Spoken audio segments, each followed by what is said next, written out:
up at the top of the building, we got to look over and see your beautiful city, and it's a beautiful city, and we got to see the different places and where the different Mavuno churches are and where Parliament is and all the different things, and we got to pray over your city, and it's just been a privilege to be here, to learn about your city and your country, to be around many of you. We are blessed, and we are grateful, and we say thank you for welcoming us. It's a privilege to be here. We are very happy to be here. And we go home in a few days to Orange County, to Southern California, in America. And I don't know how much you know about that area. Huntington Beach specifically is where we live. And it's a very affluent, wealthy area. Now, in America, there's the full range of poverty. You got the super wealthy and you got the super poor, yes. But where we live, it's on the wealthier side of things. And what I am always surprised by is how there can be so many people in Orange County, in such an affluent place, who are so miserable.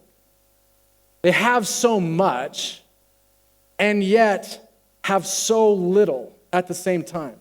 They have so much stuff and so little significance. And it's sad. It's sad to see that. It's sad to watch people drive around in $100,000 sports cars and just to know and to interact with them and to see they have no purpose. They're not happy and satisfied. They're burning through marriage after marriage after marriage. And then to go to one of our malls and see some of these women who are dressed in thousands of dollars worth of clothes, pushing a little stroller with their dog in it. Their dog. And the dog has more expensive jewelry than me. And you think, what is going on here? Well, she just loves her dog so much because she doesn't have any friends. And the weird thing is, and maybe it's the same here, but the more wealth one gets, the more temptation there is to isolate and just be all about me, all about my stuff, protecting my stuff. And so these people that we live around are so rich in wealth, but poor in spirit and in life. And in some ways, I describe it as being from the land of good enough and the land of oh well, as if to say, I thought that this would satisfy me, and it turns out it doesn't. So maybe this is as good as it gets. Or I thought that I should be here by now. I thought that I would have this, or I thought that this status would give me what I want, but it doesn't. And so, oh well. Living in the land of good enough. Our lives are full, but we're not living life to the full. We have stuff, but not significance. And even believers, even people trying to follow God, trying to follow Jesus in that culture, can settle into a life of good enough. And to say, well, heaven will be great one day. In the meantime, I guess this is just as good as it gets. And have this oh well kind of mentality and go through even religious motions. And look the part and do the dance and say the right words, but not really experiencing life, settling in some kind of life of disappointment or discouragement, and oftentimes just distracting themselves to death. That's where I come from. That's where many people live. And I think, as I've been here, I think there are quite a few unexpected similarities between my culture where I come from and the culture here. And I believe that you can identify with exactly what I'm talking about. Wherever you find yourself as you examine your life, perhaps there is somewhere where even you would say, I might be settling for good enough. I might be settling in some way for a life of, oh well. Maybe you thought that you should have been at some higher place by now, making more money by now, married by now, in some place of influence already. Maybe you think, oh, I guess this person that I'm with is just never going to change. Oh, well. Or maybe you think, I'm just stuck where I am. Oh, well. I thought I would be more successful, but I guess this is just what I have to live with. I thought that my life with God could look more like this, but I guess this will just be good enough. Perhaps you can identify with something like that. Perhaps that resonates with you in some way. And my hope is that this morning there would be a spark, that you would hear something that might just resonate and compel you to dream again, compel you to remember that there's more for you. And even if you're here and you don't even necessarily believe in the God stuff and you're just investigating what it means to follow Jesus and who he really is, I still believe that you too might see that something sparks in you and draws you to believing that there's more for you too. I want to tell you a story about one of the most famous guys in the Bible, one of the most famous men in Hebrew and Jewish history. His name's Moses. And Moses was used by God to lead the Israelite community out of slavery in Egypt and toward the promised land. But Moses' life was not maybe what you'd expect it to be. Moses was born at a time when Pharaoh was killing all the Hebrew boys. And so Moses' life was spared only because his mom was tricky. And she took Moses and she put him in a basket and sent him down the river before he could be killed. And Moses, it turns out, in God's provision, somehow finds his way to a riverbank and is taken out of the water by Pharaoh's daughter, the daughter of the most powerful man in the world, the one who had decided that all the Hebrew boys should be killed to begin with. Yeah, his daughter grabs Moses out of the water and takes him back to her home to raise him as her own. And so Moses, this Jewish boy whose life is spared, is not only spared, but he lives like the Fresh Prince of Bel-Air. He lives in the palace with the king, with Pharaoh, with the most powerful man, and he's raised like Pharaoh's own son or grandson. He has favor, he has opportunity, and he has a lot of stuff. And that's the way he grows up. But he also knows and is very aware of the fact that he is not an Egyptian, he's a Jew. And so between his mom and other influences in his life, he's told regularly that he is a Jew, and he begins to believe that maybe he has the influence that he has and the affluence that he has for the sake of his people. That perhaps God will use him to liberate his people, to help his people. But because I believe that he gets that vision in his mind, he gets impatient and he takes matters into his own hands. And one day he sees an Egyptian soldier beating on one of his Jewish brothers or sisters, and he goes and attacks this soldier and kills him and buries him in the ground. Moses had an anger problem, and because of that issue, because of his anger, because of that rash behavior, he has to flee from Egypt and leave the palace and leave the comfort and leave the influence and leave the affluence and the horses and the gold and the meals and all the status and stuff. He forfeits it all, and he runs away to the middle of nowhere desert, and he starts again. No influence, no affluence, no hope of a future. He finds himself living in the land of good enough. The land of, oh well, I guess that didn't work out. I guess I screwed up too much. I guess I missed the boat. I guess we'll be on to plan B. And I want you to hear this morning. God doesn't have a plan B. He doesn't have a plan B for you. You are the plan. Life with God is the plan. Walking with you, orchestrating your life, that's the plan. And you can't screw it up too much, and you can't walk away too far, and you can't ignore it too long to eliminate that plan. He has a plan, and the plan is you. And you walking with God is that first and fundamental priority, and then you will see what happens from there. That's an important thing to consider because that's what Moses is about to learn, and that's what I need to learn, and that's what I believe you need to learn too. So here we go into the story, the text of Moses, starting in verse 1. The Bible says, "Now Moses was tending the flock of Jethro, his father-in-law, the priest of Midian. And he led the flock to the far side of the wilderness and came to Horeb, the mountain of God.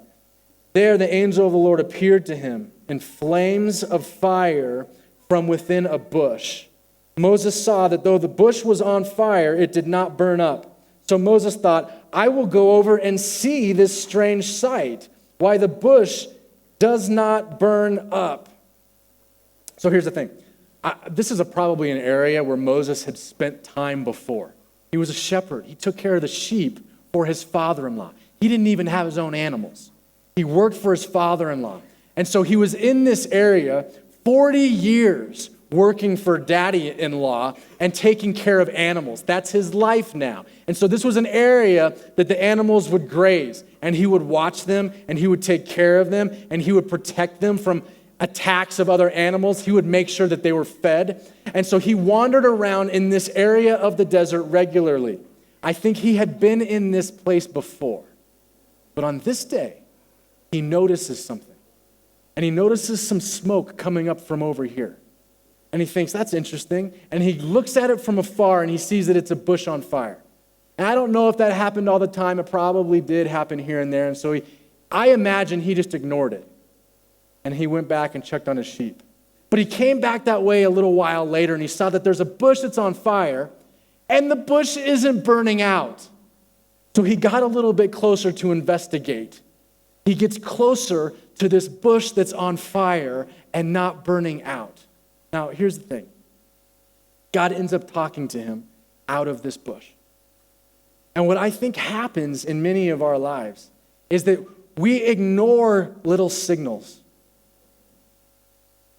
We ignore these little unexpected interruptions because we're so busy doing what we think is important over here.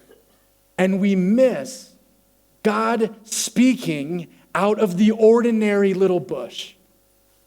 So Moses, I think he missed it at first, but then he came back around and he got close enough for God to get his attention. And I think that God, in your life and in mine, uses ordinary things to speak to us in unusual ways.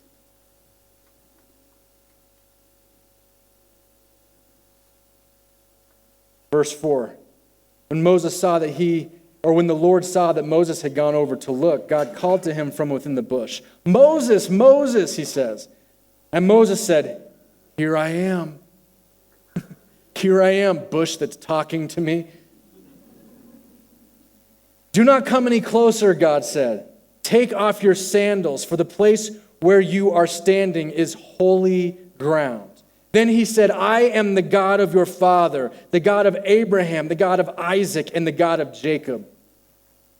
At this, Moses hid his face because he was afraid to look at God, like you would be if you were in that kind of a situation. Because even though it's an ordinary bush, when God speaks to you out of the ordinary circumstance, it's a big deal.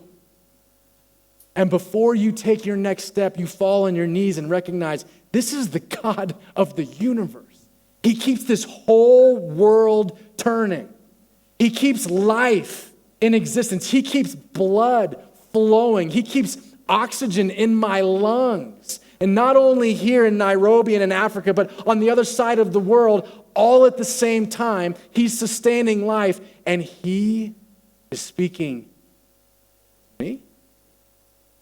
He chose today to get my attention in this ordinary kind of way with this bush. The God of the universe is paying attention. and wants to say something to me? Verse 7, the Lord said, I have indeed seen the misery of my people in Egypt. I've heard them crying out because of their slave drivers, and I am concerned about their suffering. So now go, I am sending you to Pharaoh to bring my people, the Israelites, out of Egypt. Here's what I think. I think that not only does God have something to say to Moses, but God has something to say to you. And if you will pause long enough, get close enough to listen, that he will whisper to you that he has something for you to do as well. That he has a mission for you. You have a mission from God. There is something for you to do with your life that is unique to you. And it doesn't matter how bad you have screwed up. And it doesn't matter how far you have wandered away. You are not too far gone. And it doesn't matter if you think, oh no, it doesn't matter. It's not for me. It's been too long. I'm just a shepherd now. God wants to get your attention too and say, something for you. And like Moses, that something, I don't know what it is for you, but that something will have to do with serving other people. It will have something to do with God hearing the desperate cry of people and using you. Look at the next verse. It says, but Moses said to God, who am I that I should go? And God said, I will be with you. I will be with you. In other words, don't misunderstand this. I'm going to use you for the sake of them. But it's not about you. I will be with you. I will overcome your weaknesses. I will overcome your doubts and fears. I will overcome your anxiety. I will give you a way where there doesn't seem to be a way. I will give you favor where you need favor. I will come alongside. I will part the waters. I will make this work. You don't think it's about you. I get to use you and you get to enjoy it, but it's about me working through you for the sake of them. That's the mission that he invites Moses into, bringing him back to his original vision and to what's possible. And that is what he invites you into as well. And you might think, oh, no, not me, God. Who am I? And he reminds you, no, wrong question. Who am I? I'll use you. I grew up and my grandfather was a pastor, a preacher in the 40s and 50s. He would travel around the middle of the United States preaching in these dusty places. They would put up tents and he would preach to hundreds or maybe thousands of people sometimes. And then my dad went into full-time ministry as well. He's a pastor now in Arizona. And then my dad had 3 boys. I'm the oldest of these 3 boys. And I'm under my grandfather's side of the family, there's 11 grandkids. I'm the oldest of those 11 grandkids. And then as I grew up, I was pretty good at school and pretty good at sports. And so I kept being elevated as the oldest or as the example or as the captain of the team or whatever the case may be. And perhaps you could see how growing up, I felt a lot of pressure. I felt a lot of pressure that I had to be this perfect Christian kid, that I had to have it all together, that I had to do the right things, say the right things. I couldn't screw up. I couldn't mess up in big ways. I had to look the part, play the part, be a good little Christian boy. And that pressure mounted, and I got to college, still more success, more good things happening. I felt like, here I go. I'm supposed to go and be somebody. And then I go and out of college, I work at a large church, also in Orange County, called Saddleback. This guy named Rick Warren was and is, and he wrote this huge best-selling book called The Purpose-Driven Life. And I'm there during that, and I'm beginning to feel more pressure. How am I going to do that? I got to be like him? I got to be successful like that? More pressure, more pressure. I leave Saddleback to try to start my own ministry. Here we go, out on my own. I'm going to go be the guy. I'm going to go be the next Rick Warren. And when I tried to do that following year, my life just imploded and came undone. And my ministry that I tried to start didn't work. My relationships were broken, severed, many of them. I lost a lot of money. I ultimately lost my house. And I was humiliated, embarrassed, felt like a complete failure. And I thought, I used to be on that up and to the right kind of graph, the trajectory that you want your business on.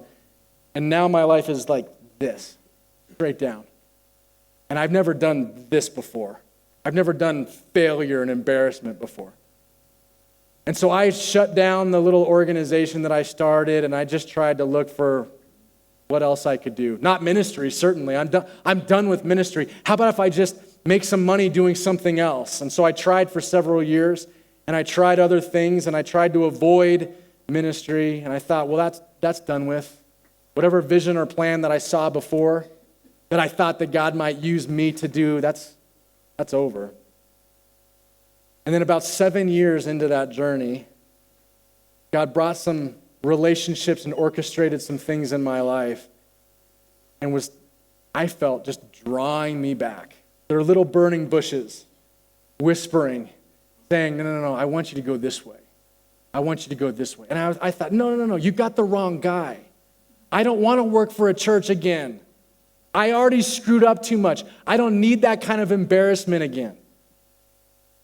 But I listened to the whisper, and I looked for the fire. I realized that there was still a fire inside of me that was burning and not going out. So I said yes, and I took over responsibility of this church. But then they told me it was in Huntington Beach, Orange County, and I thought, I don't want to go back there. That's where I already screwed up. Back there? Orange County is where it didn't work.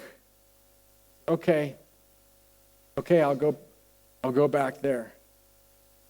And I said yes, and God has blessed it. And I said yes, and God blessed it again. And He's continued to orchestrate events and give favor. And our church has grown dramatically. And now I get to lead this Rooted Network thing. And there's 125 other churches that are now doing Rooted, you call Mazizi. And He's just blessing and blessing and blessing. And all the while whispering to me and reminding me, there's no plan B. There's a fire inside that's burning and not going out. Just get back on it. Just keep going. And don't forget, this isn't about you. It's about me using you for the sake of others.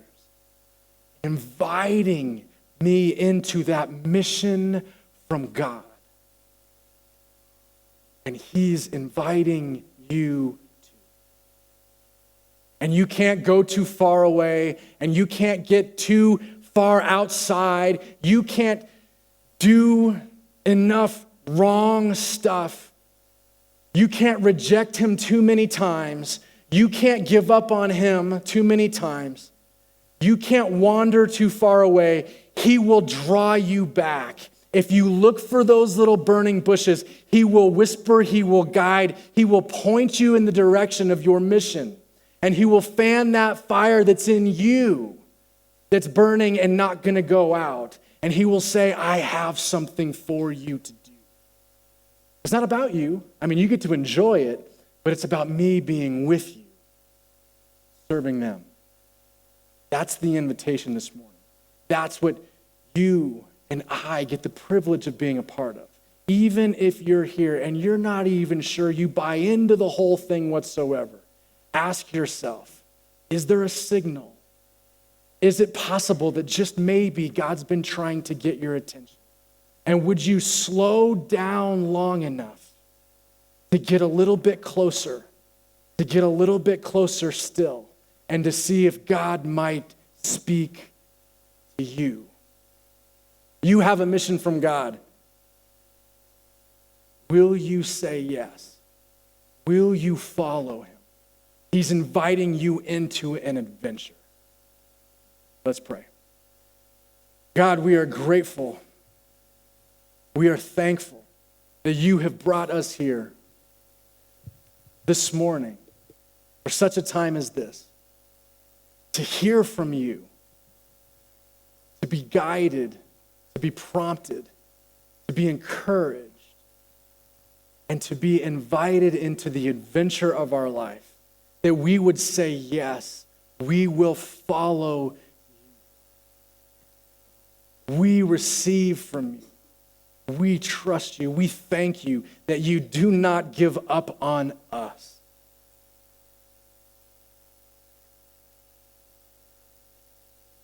And we will look to you, God, for your guidance as we follow you into the adventure of the rest of our lives.